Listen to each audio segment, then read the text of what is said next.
Inspiration Talk with the Master.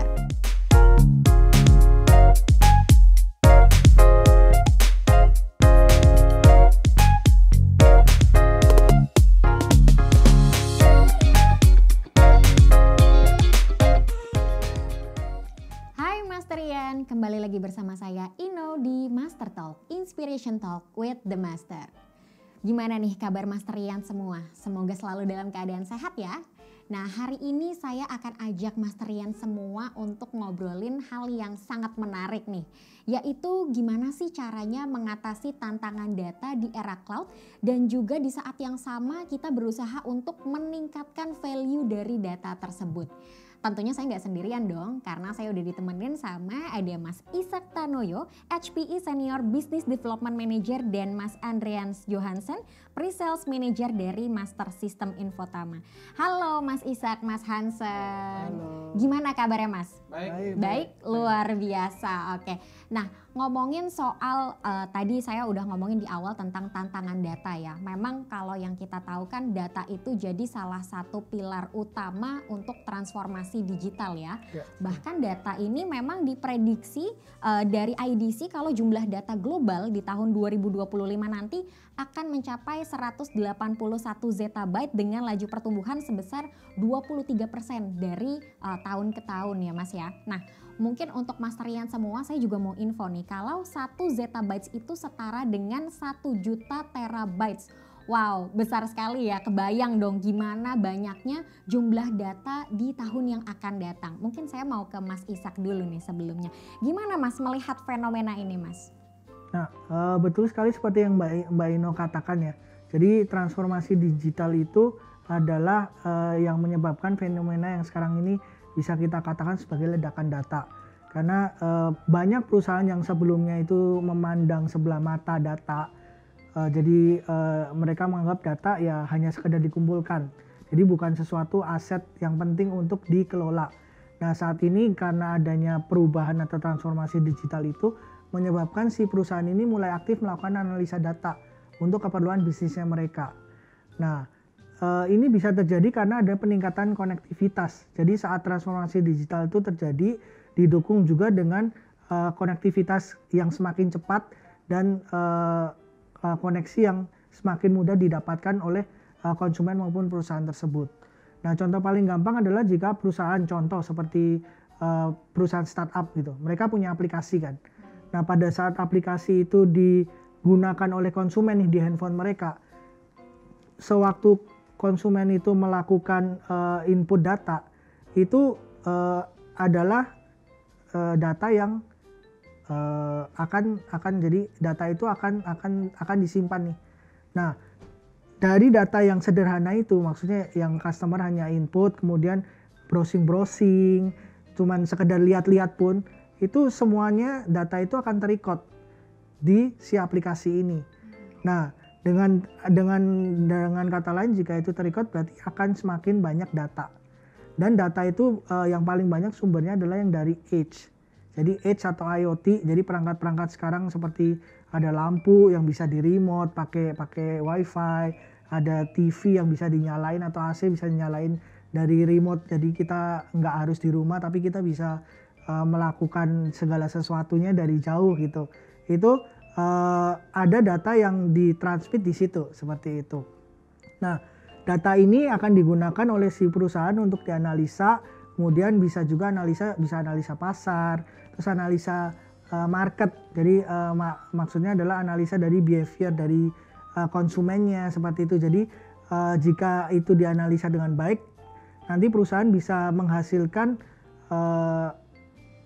konten atau informasi yang lebih spesifik untuk disampaikan ke customer seperti itu. Oke, berarti dari hal-hal yang mungkin kita cuman iseng-iseng browsing, sebenarnya semua itu di-track dan jadi satu informasi ya untuk bisnis. Oke, sekarang saya mau ke Mas Hansen nih. Mungkin tadi kan kita dengar penjelasan dari Mas Ishak tentang bagaimana data itu berkembang dan akhirnya jadi satu informasi baru untuk bisnis. Nah, sebenarnya pengelolaan data atau penggunaan data di bisnis sekarang ini seperti apa sih Mas? Jadi kalau mau misalnya kita jabarkan satu persatu itu akan banyak sekali ya Mbak Ino ya, karena sektor bisnis itu kan bermacam-macam. Namun kalau mau kita tarik ke benang merah di antara semuanya itu, maka akan ketemu beberapa persamaan.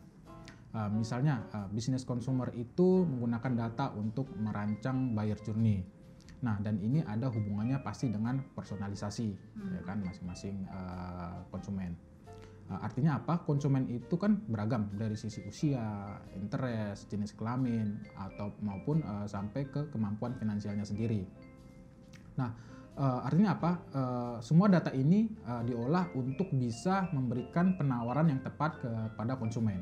Nah, contohnya jika kita kan nggak mungkin tuh menawarkan misalnya apartemen ke orang yang dengan lanjut usia, pasti kan sasarannya nggak tepat dong. Nah, jadi ini pasti jadinya nggak maksimal, kecuali penawaran itu kita berikan ke generasi yang lebih muda. Secara finansial mereka mampu untuk memiliki dari sisi si apartemen tersebut. Nah, hal-hal semacam ini itu sangat membutuhkan analisa data yang sangat akurat.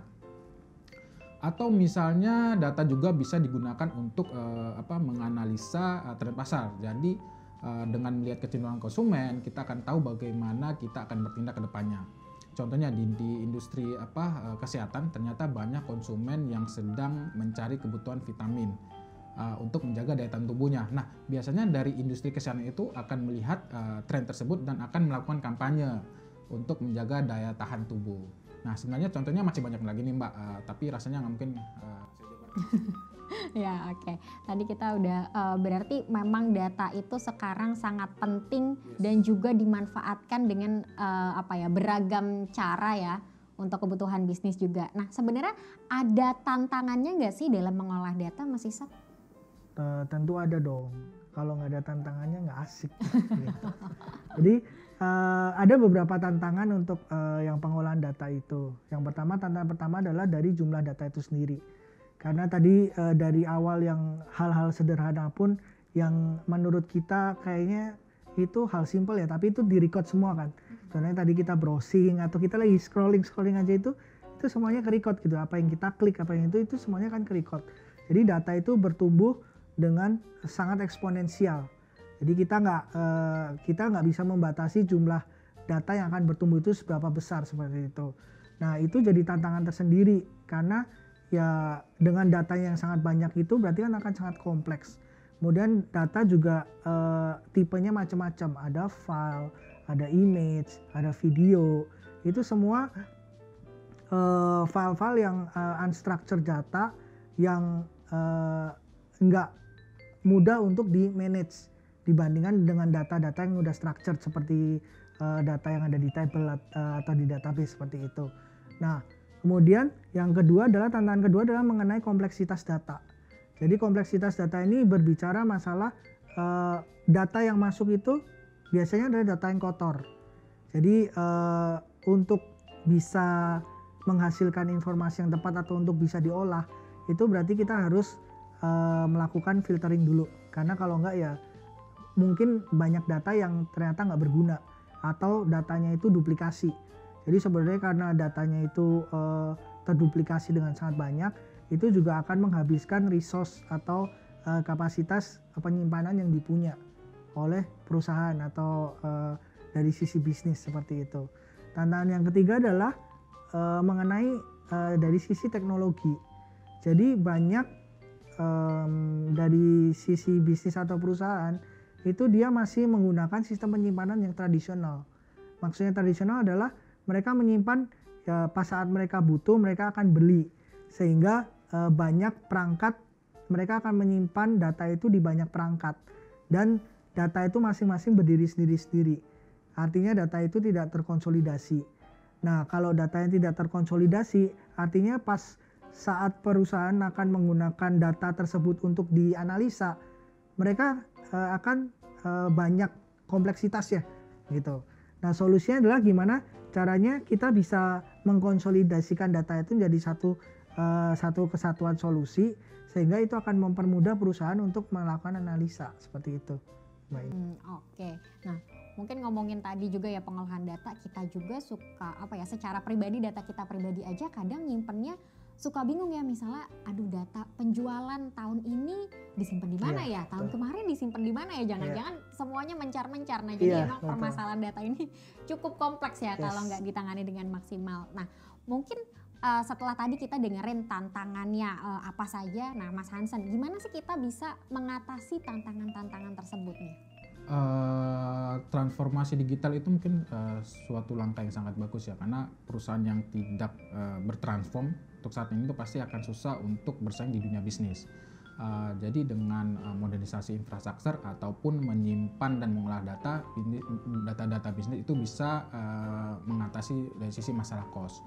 Dan juga banyak seperti misalnya jumlah silo yang terpisah sampai kesulitan dalam mengakses data-data si perusahaan tersebut. Nah, selanjutnya adalah bagaimana memanfaatkan cloud sebagai sarana untuk menyimpan dan mengolah data. Jadi dari sisi hardware dan infrastruktur itu sudah siap gitu.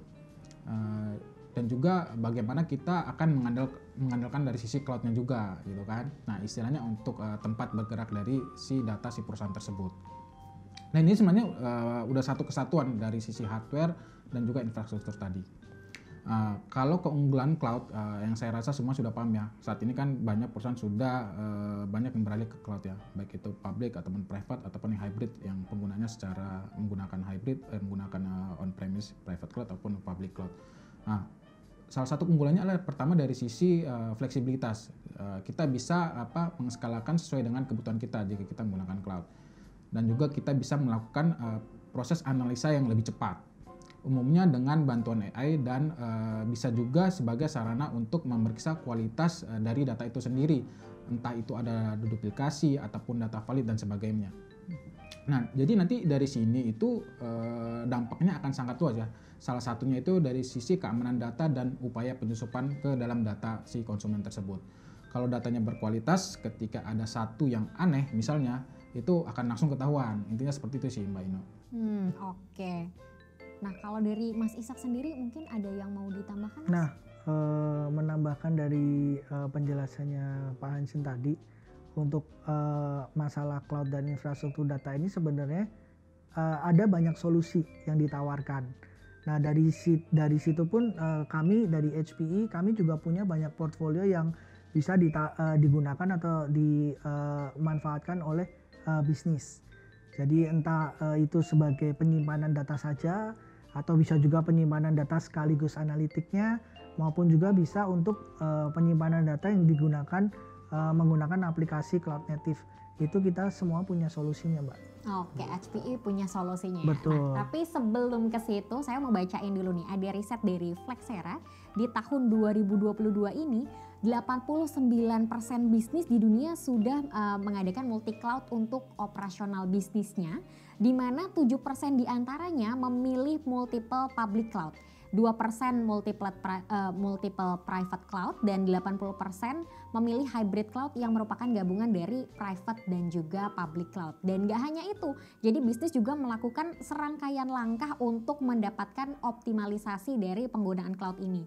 Jadi setidaknya ada 59% yang berusaha untuk menghemat biaya penggunaan cloud, 57% berusaha memigrasi lebih banyak workload ke cloud, dan juga 42% mencoba beralih dari on-premise ke SaaS.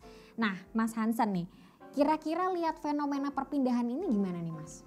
Ya, kalau dibilang misalnya adopsi cloud itu meningkat ya pasti ya, dari data tadi yang Mbak Ino sampaikan itu kita bisa lihat bagaimana kebutuhan cloud itu bagi perusahaan itu udah sekarang itu sangat penting. Makanya itu kita juga bisa katakan kalau cloud itu menjadi standar baru bagi bisnis saat ini gitu. Bagaimana bisnis bisa melakukan pengoperasian dari sistem si perusahaan tersebut. Tadi kan sempat kita bahas ya kalau cloud itu fleksibel dan juga didukung dengan AI dan sebagainya yang biasanya sudah disediakan oleh si cloud tersebut.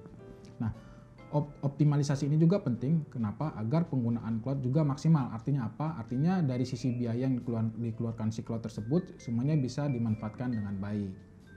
Penyimpanan dan pengolahan data di cloud ini juga itu sudah banyak dilakukan bisnis saat ini ya, yang seperti bisa kita lihat tadi data yang disampaikan oleh Mbak Ino. Contoh yang paling mudah adalah industri perbankan ataupun fintech. Nah, itu kan biasanya nasabahnya ada di mana-mana ya. Iya, betul. Cabangnya juga banyak dan pastinya butuh solusi untuk unifikasi seluruh datanya. Tujuannya apa? Supaya mereka ini bisa mengidentifikasi setiap nasabah untuk memberikan program layanan baru. Jadi layanan-layanan atau program-program itu tepat sasaran kepada konsumen mereka. Misalnya seperti memberikan layanan promo kartu kredit, seperti itu contohnya, dan juga masih banyak lainnya gitu. Nah, ini butuh data nasabah seperti data transaksi, jumlah tabungan, kredit score, dan sebagainya.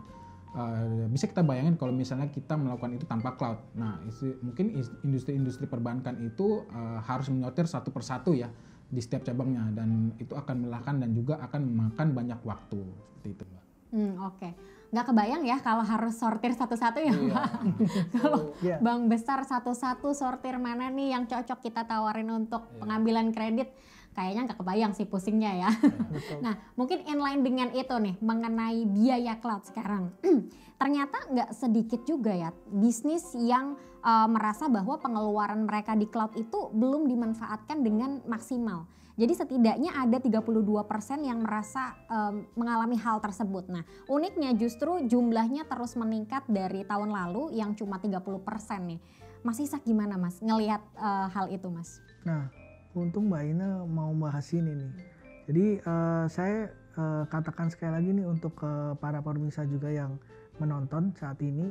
Jadi penggunaan cloud itu butuh perencanaan yang matang.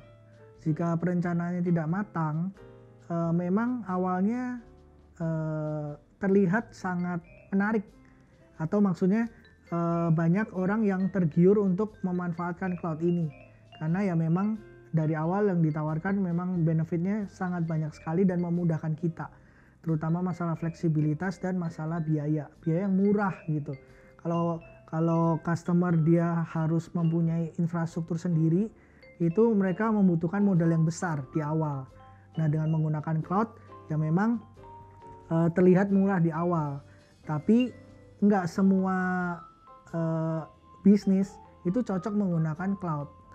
Jadi perlu perlu mempunyai strategi yang tepat untuk penggunaan cloud ini. Jika tidak tepat ya pada akhirnya nanti bahkan mungkin biayanya bisa lebih besar daripada kalau yang menggunakan infrastruktur sendiri seperti itu. Nah, tadi dari yang data yang Mbak Ina udah share juga yang mengenai banyak yang sudah mengadopsi cloud, porsi besarnya itu sebenarnya bukan di public cloud. Jadi porsi terbesarnya itu adalah di hybrid cloud. Kenapa hybrid cloud? Karena untuk saat ini solusi yang paling tepat dengan kondisi kita sekarang itu adalah hybrid cloud. Kenapa? Karena dari sisi regulasi itu banyak regulasi yang masih menghambat kita untuk kita melakukan penyimpanan data di cloud, terutama misalkan data-data sensitif. Data-data sensitif itu dari peraturan pemerintah pun pemerintah mengharuskan untuk data itu ada di Indonesia, nggak boleh keluar dari Indonesia.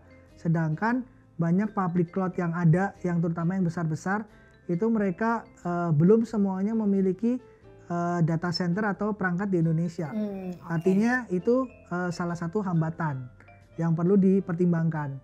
Mungkin kalau dengan yang private company ya nggak masalah, selama mereka nggak masalah datanya itu ada di cloud itu di mana gitu. Namanya cloud di awan gitu kan, di awan ya, jadi kita nggak tahu nih di mana tempatnya seperti itu. Kemudian yang kedua yang bisa jadi pertimbangan juga adalah dari kadang kalau misalkan kita tidak melakukan monitoring dengan baik, itu juga bisa menimbulkan biaya yang tak terduga gitu. Jadi awalnya mungkin kita teriming-iming atau tergiur dengan yang biaya yang murah, tapi pas di akhir waktu kita melakukan pembayaran nih gitu, itu kita kaget nih, kok ternyata biayanya nggak murah-murah amat gitu. Nah itu juga perlu dipertimbangkan juga gitu, karena ya kalau misalkan memang kita nggak monitor dengan baik, dari kalau data yang ada di cloud itu akan dihitung berdasarkan dari aksesnya kan. Jadi semakin sering diakses walaupun diaksesnya itu maksudnya dipakai atau enggak kan kita belum tentu tahu gitu. Nah itu sudah dihitung. Nah kalau semakin banyak perubahan atau semakin banyak akses yang terjadi, biayanya pasti akan membengkak gitu. Beda kalau customer punya perangkat sendiri. Perangkat sendiri kan mau akses kapanpun, ya yang perlu dibayar adalah bayar listrik saja, seperti itu. Nah kalau yang di cloud nggak bisa seperti itu gitu. Terus kalau kita juga itu tadi yang minus poinnya yang dari public cloud. Kemudian kalau kita bicara untuk yang private cloud nih atau yang on premise, itu juga nggak semudah di manage seperti yang public cloud. Kalau public cloud kan ya kita tinggal pakai sesuai apa yang kita butuhkan. Nah kalau private cloud itu atau yang on premise itu kita harus punya perangkatnya. Kemudian kita harus punya orang yang mempunyai capability untuk melakukan maintenance atau monitoring dari perangkat tersebut gitu. Itu juga nggak mudah juga gitu. Jadi gimana caranya dari tadi minus itu kita bisa menghilangkan dengan plus-plusnya yang dari plusnya si public cloud maupun dari nilai sisi positifnya si private cloud, itu makanya kita kenal istilahnya yang namanya hybrid cloud. Jadi hybrid cloud-nya adalah perpaduan dari antara public cloud dengan private cloud, di mana ya kita mengkombinasikan kemudahan atau nilai-nilai positifnya dari masing-masing sisi untuk mendapatkan hasil yang paling efisien untuk customer. Oke, nah tadi kan di report itu aku juga sempat bahas tentang SaaS ya Mas. Nah sebenarnya apa sih pentingnya SaaS pada era saat ini sampai bisa di-highlight dalam report tersebut? Oh gini, jadi SaaS itu sangat berkaitan dengan transformasi digital. Karena SaaS itu adalah pengertian singkatnya adalah dia adalah software yang digunakan sebagai layanan atau service. Jadi kalau orang pakai SaaS itu dia udah nggak perlu lagi nginstal software.